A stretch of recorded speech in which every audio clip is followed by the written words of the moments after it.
Stem cell politics. The House tonight votes to expand federal funding for stem cell research. The president promises his first veto ever. The deal that stopped a potential logjam in the U.S. Senate. Tonight, some controversial judges will get a vote, but can the deal hold? And what does it mean for the Supreme Court? Checks and your balance. How close are all of us to identity theft? There are new schemes to target your checking account. The Office. Can where you work determine what you weigh? This man says you could lose 30 pounds if you just design your office his way. And 1776. Tonight, our talk with the author whose new book will have Americans looking for history right in their own backyards. From NBC News World Headquarters in New York, this is NBC Nightly News with Brian Williams. Good evening. Tonight, the emotional and personal issue of stem cell research is flying through Congress, and it's aimed directly at the White House, not to mention doctors' offices nationwide. President Bush has spoken on the issue. He did so again today. His position, no federal funding for research using new embryos, no matter what scientific or medical advances may come of it. Tonight, the House voted the other way. The Senate is likely to as well. The president has vowed a veto, but the issue isn't going away. In fact, it's just now gathering new steam. We begin here tonight with NBC's Pete Williams. To advocates of expanded research, this tank of frozen human embryos holds potential stem cells that could help cure diseases. Opponents see potential too, but as a frozen orphanage that should be off limits to researchers. Both sides in today's House debate were unusually passionate, and key supporters of expanded federal research come from the president's own party, who say many of those embryos would otherwise be discarded. I don't support cloning, but I want to save life. We're this close to stopping juvenile diabetes. It's too late for my beloved mother, who was totally debilitated by Alzheimer's disease, which killed her. But it's not too late for the 100 million other American people counting on us to support funding. Stem cell research could help millions of Americans whose lives have been touched by devastating illnesses. Research supporters have gained momentum from celebrities like Michael J. Fox, a Parkinson's patient, and children struggling with other diseases shown in TV ads. So today, opponents put a face on their side, children who began life as frozen embryos in fertility clinics and were inserted into the wombs of adoptive mothers. None would have been born if the embryos had been used for research. Among the adopting parents, Steve Johnson of Pennsylvania, partly paralyzed in an accident. Would I kill my daughter so that I could walk again? Of course not. No one would. So then, why do we think it is okay to kill someone else's daughter? Those children also visited President Bush today, who opposes expanded funding. This bill would take us across a critical ethical line by creating new incentives for the ongoing destruction of emerging human life. President Bush has vowed to veto the bill, and congressional supporters tonight concede they do not have the votes to override him and provide the money anyway. Pete Williams, NBC News, Washington. Over on the Senate side, the cots were in place and senators were ready for an all-nighter. They were girding, in fact, for a virtual shutdown until 14 senators who call themselves moderates emerged from a marathon meeting with a deal. It means the president will get his way on some federal judges, but he will lose on others. It also means all eyes will be on the next vacancy on the U.S. Supreme Court. On Capitol Hill for us tonight, NBC's Chip Reed. Chip, good evening. Well, good evening, Brian. Reaction to this deal on judges has ranged from praise to condemnation, and here in the Senate today, confusion over what it means. The federal bench. It's been 4 years since President Bush nominated Priscilla Owen to be a federal appeals court judge. Judge Owens is finally going to get an up or down vote on the Senate floor. Today, she received his congratulations not long after Senate Democrats voted to stop filibustering her nomination. It's the first fruit of a compromise reached last night by 14 senators, 7 from each party, to avert a showdown over judges. Under the deal, Owen and 2 other previously filibustered judicial nominees will be confirmed, but 2 others will continue to be blocked by Democrats. It was a rare victory for centrists and was quickly attacked from left and right. this is preposterous. By this standard, the Founding Fathers have been tossed out because they were... On conservative talk radio today, the deal and the senators who made it were public enemy number one. Let me do the translation for you, what that means. Extraordinary circumstances means anyone we don't like. James Dobson of the conservative group Focus on the Family called the agreement a betrayal by a cabal of Republicans and a victory for Democrats. Liberal groups that have fought for years to defeat the nominees were also angry. These nominees have records of hostility to individual rights and should not be rewarded with lifetime appointments to the federal bench. If pressure groups can't agree on who won, Democrats and Republicans can't agree on what it all means. The deal allows filibusters only in extraordinary circumstances. There will be filibusters of judges and of other things. That's what the Senate's all about. But Reid added that he interprets the deal to mean that Republicans are banned from using the rule change known as the nuclear or constitutional option to stop future filibusters. Not so, says Republican leader Bill Frist. Let me be very clear. The constitutional option remains on the table. It remains an option. So despite that compromise on judges, the nuclear or constitutional option remains very much in play, and that will be especially true if there is a vacancy on the U.S. Supreme Court. Brian? Chip Reid on the Hill tonight. Chip, thanks. And for more on what's been going on behind the scenes, where this may be headed, we are joined tonight from our Washington Bureau by the Bureau Chief there, moderator of Meet the Press, Tim Russert. And Tim, has this all really just been about the Supreme Court? Absolutely, Brian. The table has been set. Part of this agreement from these 14 moderates is asking the White House to seek their advice as to what kind of nominee could pass the Senate without having to encounter a filibuster, advice and consent. Brian, these 14 moderates are now referred to as the Mod Squad down here. They believe they can play a pivotal role, and they can, in fact, help the White House get a nominee through for the Supreme Court if it is not someone who would meet a filibuster by a majority of the Democrats. Tim, what about these moderates? A lot of Americans actually like to see people get along, and if they can do this, what else can they do? That's the big unanswered question tonight. Can they come together, coalesce on Social Security reform, energy, even John Bolton, the president's nominee to be ambassador to the United Nations? All this agreement is based upon is trust. Can that trust be held?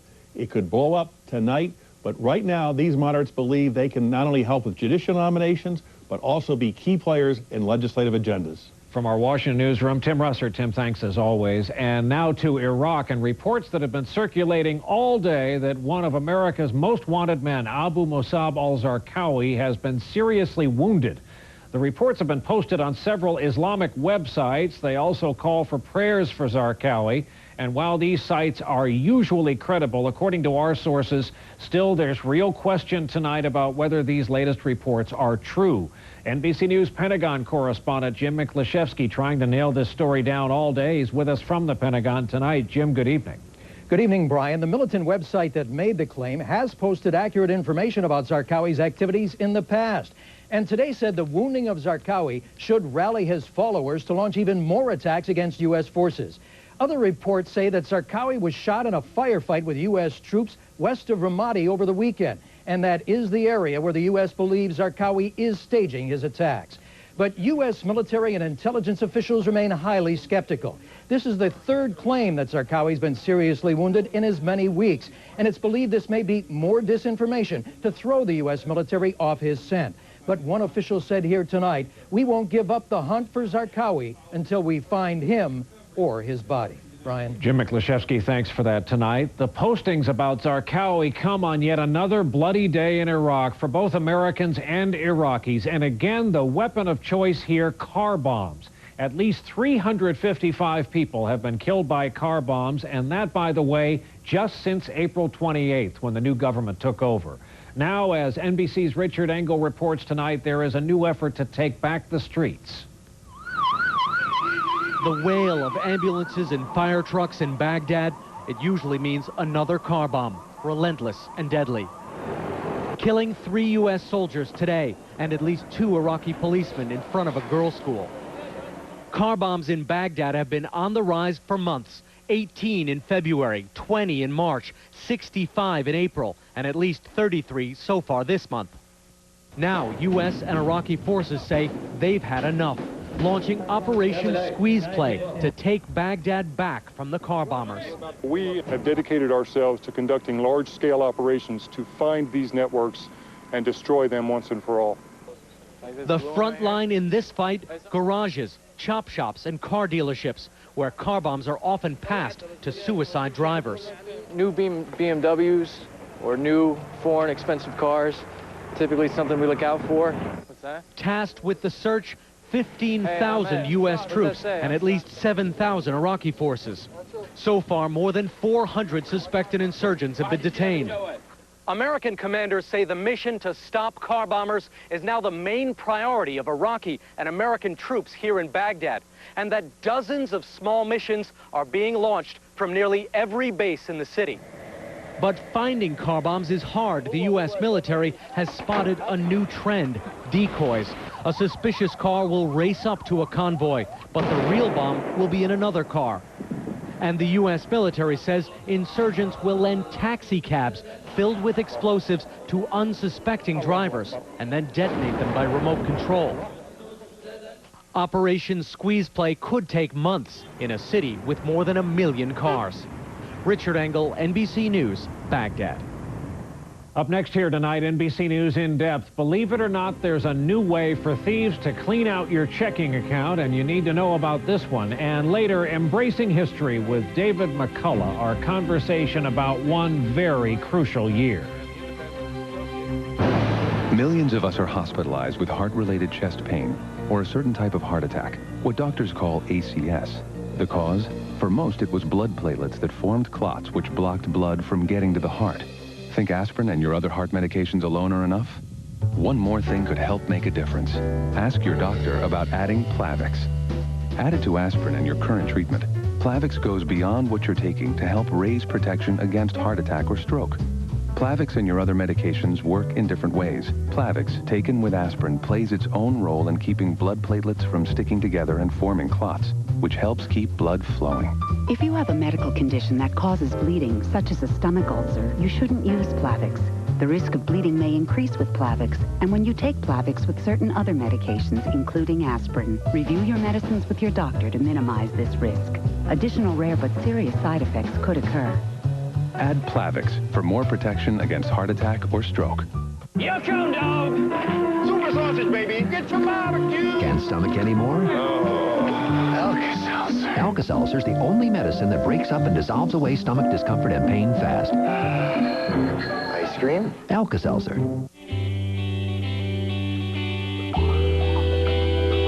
The 2005 Hyundai Santa Fe comes with V6 power, standard. 4 airbags, standard. Traction control system and ABS, standard. With more cargo space than Escape or Equinox. Plus, America's best warranty. The 2005 Hyundai Santa Fe. And now at your Hyundai dealer, the Santa Fe comes with $1,500 cash back or 1.9% financing.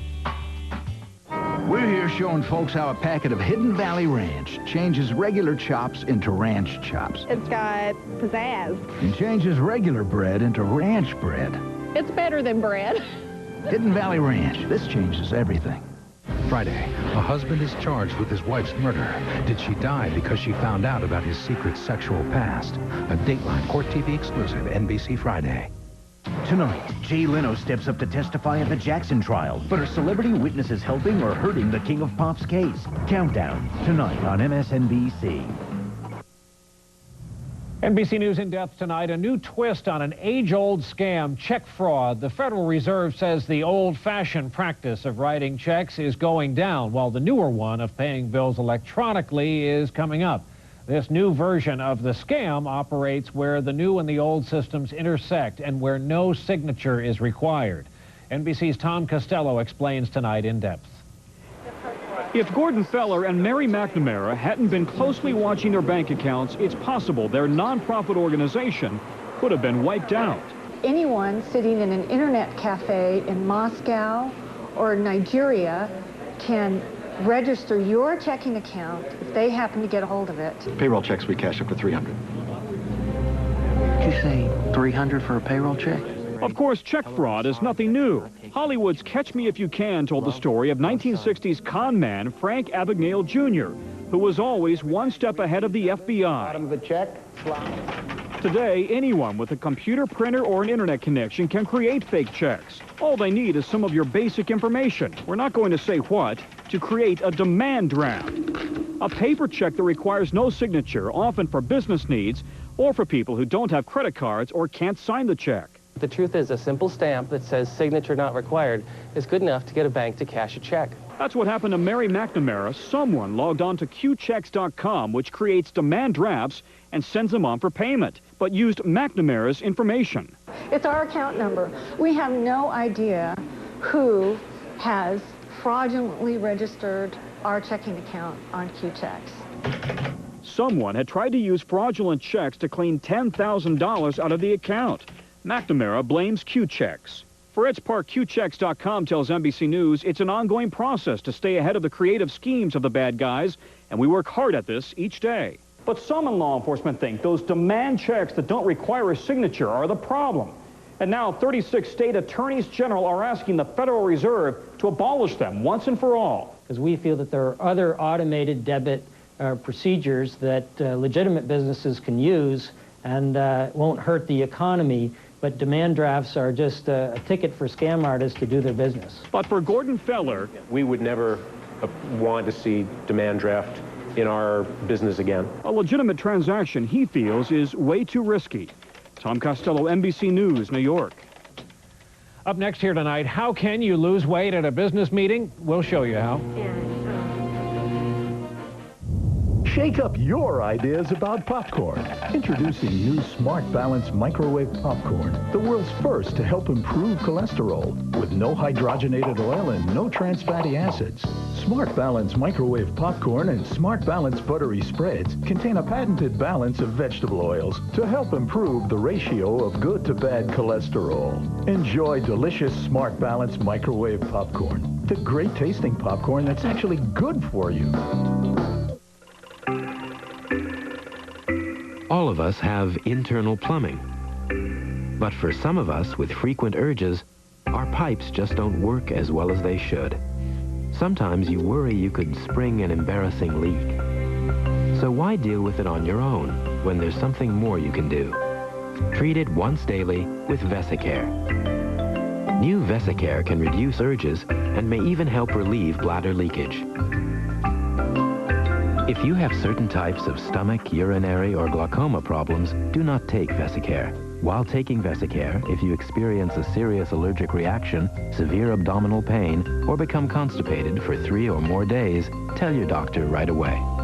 Common side effects are dry mouth, constipation, blurred vision, and indigestion. So why wait? Ask your doctor today if Vesicare is right for you. Fewer urges and leaks. With new Vesicare, it's not just a pipe dream. Sadly, arthritis pain can make people say goodbye to the little things they love, but not people who use Aleve, whose doctors have told them the good news about Aleve. The good news that just 2 Aleve can stop arthritis pain all day. That would take 8 Tylenol. Take back what arthritis pain took away. Ask your doctor about the good news. Ask your doctor about Aleve. Try Aleve Sinus and Headache for 12 hours of relief from sinus pressure and pain with just 1 pill. Life is sweet, 'cause lucky me, I've got a Splenda daddy. All the sweetest dads know about Splenda, the no-calorie sweetener made from sugar, so it tastes like sugar. Almost anywhere you use sugar, you can use Splenda. So dads can even cook and bake with it. If they can cook and bake, that is.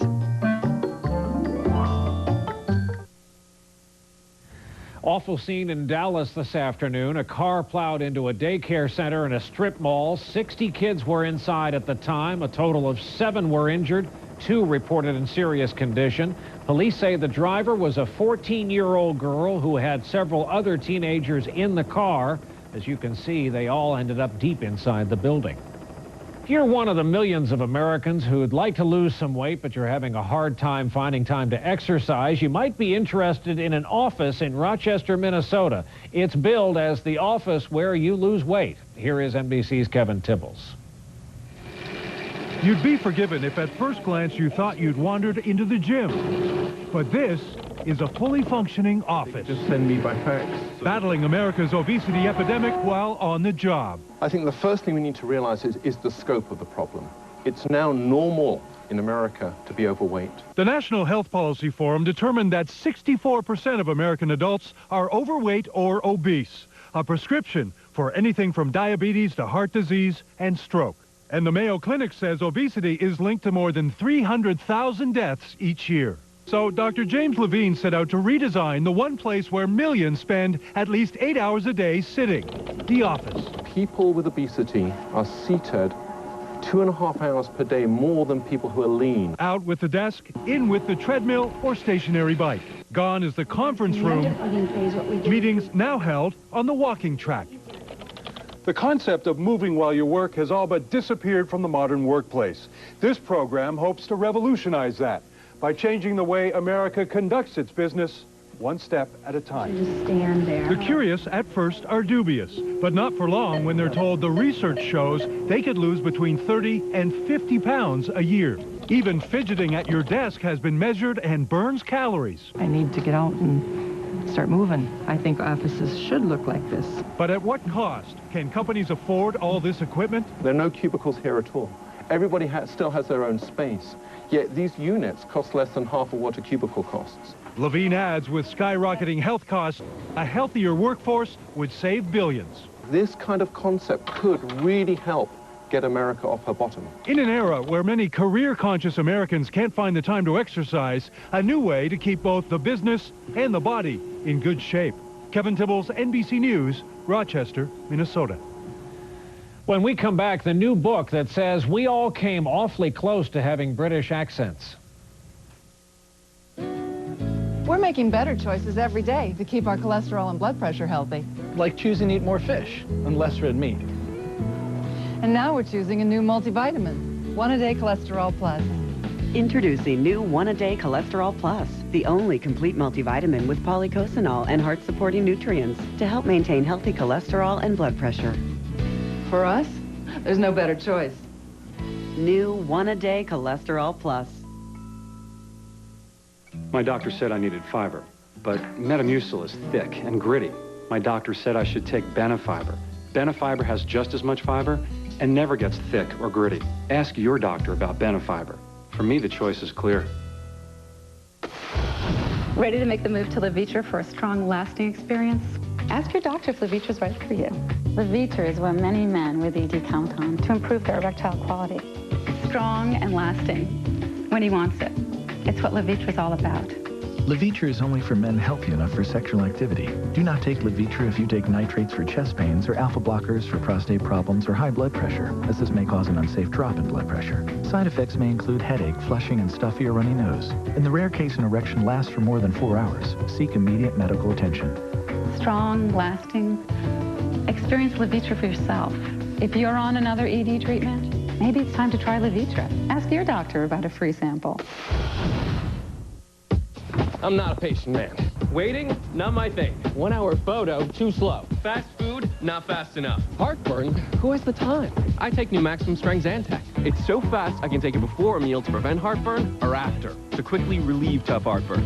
And the leading prescription, it can take a day or more to fully work. Me? Wait, that's just crazy talk. For me, Maximum Strength Zantac. Hey, buddy, move it. I like this guy. New Maximum Strength Zantac, the speed you need against heartburn. This Walmart opening has made a difference to a lot of people because this was a community that did need jobs. When you lose your job, you're lost. Walmart provided 450 jobs. I think we really changed some lives when we opened this store. And I'm glad to see that it happened here in Gastonia. Now that we've built this place from the ground up, it's much closer to our hearts. It gives us a real good sense of the future. Walmart will be there. This is the store we needed as much as it needed us.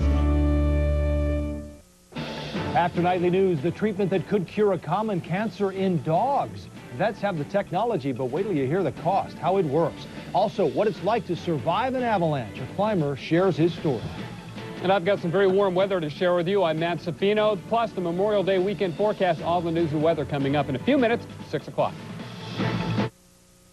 The Nightly Journal, brought to you by Walmart. Always low prices. Always. Our nightly journal concerns a new book in bookstores starting today. It's the work of an author who has already taught so much history to so many Americans. He's about to do it again. It's a story about how close the American Revolution and its leader, George Washington, came to total failure, were it not for a near military miracle where a New York landmark stands today. On the shore, Brooklyn was a tiny village. He may be the only man alive who was able to climb to the top of the Brooklyn Bridge and make 230 years completely disappear. Do you really have the ability to look at Brooklyn Heights and not see elevated expressways and apartment buildings? I do. You can take yourself right back. Yes, because I'm so marinated in what it was like then. You get to a point where you almost can make the jump into that other time. David McCullough wrote the book on the Brooklyn Bridge, along with 7 others, including Truman and John Adams, both Pulitzer winners. His newest is the story of the pivotal year 1776 and the revolution that would have ended in Brooklyn, if not for a fog bank that allowed George Washington's troops to retreat across the river to Manhattan. I think it would have been all over if the British had stopped that retreat. I think that would have ended it. Our second stop, the highest point in Brooklyn, which is today Greenwood Cemetery, home of one of New York's great geographic secrets. The lady atop this memorial to the soldiers of 1776 is looking right into the eyes of another lady, all the way across the harbor. This was all thick forest. This was dense woods. And you can see how high up we are. So this was almost wilderness mountain fighting right nearby our great city. And not far away, the 148-foot-high tower visible from Manhattan that marks the crypt that contains the remains of 10,000 POWs on the U.S. side who died on board British prison ships in New York Harbor. And they died from a disease. They died from starvation. It was one of the worst atrocities imaginable. And they would be buried by prisoner burial parties in the sand along the shore. And for years, the bones and remains were washing up. Back in 1908, 20,000 people showed up for the dedication.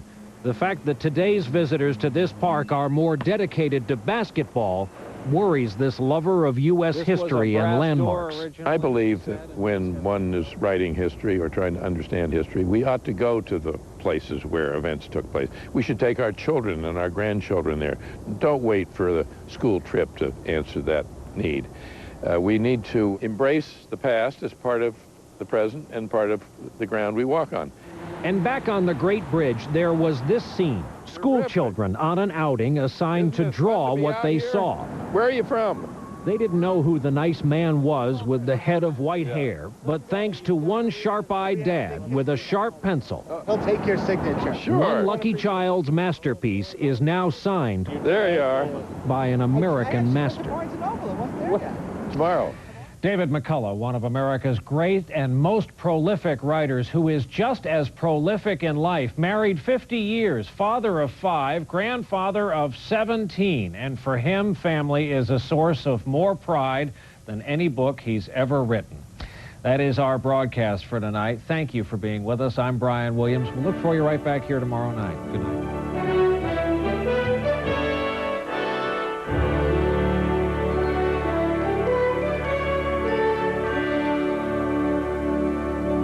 Tomorrow, a Today Show investigation. Counterfeit or watered-down drugs. Could they be in your pharmacy? And who's getting rich from this scheme?